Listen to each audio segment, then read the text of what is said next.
So how do you really build terror in a story? I mean, real, genuine, under-your-skin terror. It's not just about things that go bump in the night. It's about a careful, systematic assault on the senses.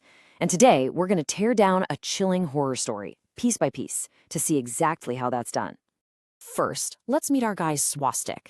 He's a big-shot YouTuber, runs a channel called The Night Hunter, and has millions of fans. And his entire brand, his whole identity, is built on this one simple, unshakable belief. Ghosts aren't real. He's a total rationalist who goes to supposedly haunted places just to prove it. So for his next big live stream, a fan challenges him to take on a place with a seriously dark reputation, an old abandoned orphanage. And the backstory here is just awful. 15 years ago, a fire ripped through the place, killing a bunch of kids and their elderly caretaker. It's been left to rot ever since. Now, here's what's so brilliant about how this story begins. Before a single spooky thing happens, it builds this incredible sense of unease. It uses the setting itself to attack your senses, laying down a foundation of fear, brick by decaying brick. The very first hit is visual. As Swastik gets there, his camera just sweeps across the scene of absolute desolation. You see the broken walls, the window frames all blackened by fire, a courtyard completely choked with weeds. You don't even need a ghost to feel that something is deeply, deeply wrong here. The decay tells the story for you. And then comes the sound. When Swastik shoves open this old, rusted gate, the story doesn't just say it creaks, it says it echoes in the silence. That choice of words is everything, right? It just hammers home how profoundly empty and quiet this place is, making a simple, expected sound feel, well, threatening. And finally, once he's inside, he finds this one detail that's just heartbreaking. Faded children's drawings are still stuck to the walls. You know, a little sun, a house, some stick figures. This isn't just about decay anymore. This adds this layer of real human tragedy. It's a visual gut punch that connects this creepy atmosphere to a very real sense of loss. And you know what's so clever about these first sounds? They are all perfectly explainable. Of course a rusted gate creaks. Of course old floorboards are going to crack. And a broken window slamming in the wind, Swastik even calls it a classic horror sound. This is so important because it grounds the story in reality. It's lulling him and us into a false sense of security. The real horror hasn't even started. The stage is just being set. So Swastik sets up his motion sensors and gets ready for the long night. And this right here is where the story pivots. We go from a creepy but explainable atmosphere to a direct, systematic assault on his senses, one that is specifically designed to chip away at his skepticism until there's nothing left. Just look at how this ramps up. It's not random. It's a calculated escalation. It starts small, right? A single beep from a motion sensor. Easy to dismiss. But then, just a few minutes later, 3 sensors go off at once. Then the temperature drops. Then things start physically moving. It moves from sound to touch to sight, getting more intense and harder to explain away each time.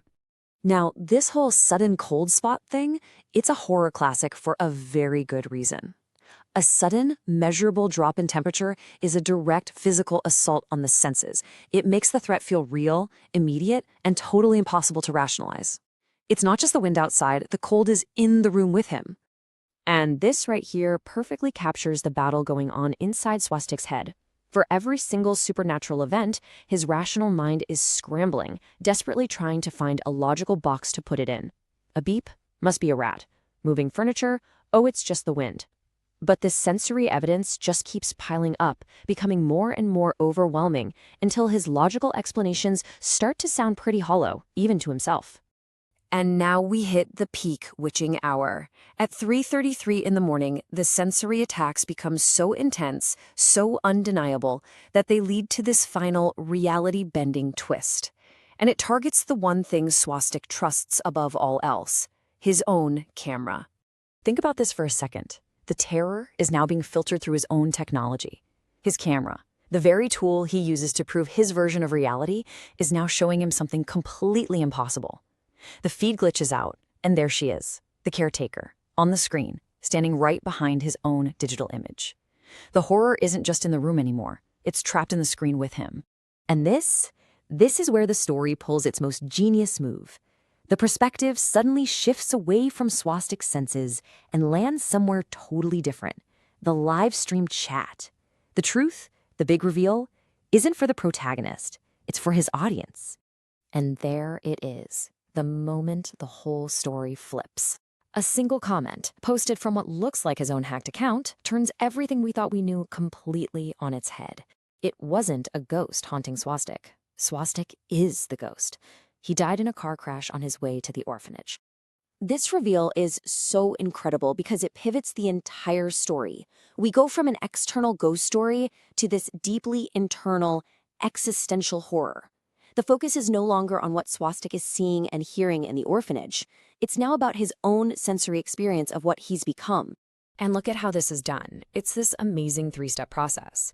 It takes this abstract idea, realizing you're a ghost, and makes it a concrete, terrifying sensory journey. First, the flash of a memory. Then, a totally new physical sensation, that feeling of weightlessness as his feet lift off the floor. And finally, the visual shock of looking down and seeing his own hands fade away. So, after all that, what's the big takeaway here? What does this carefully built narrative teach us about what makes a horror story truly effective? Well, this story is basically a masterclass in what you could call sensory escalation.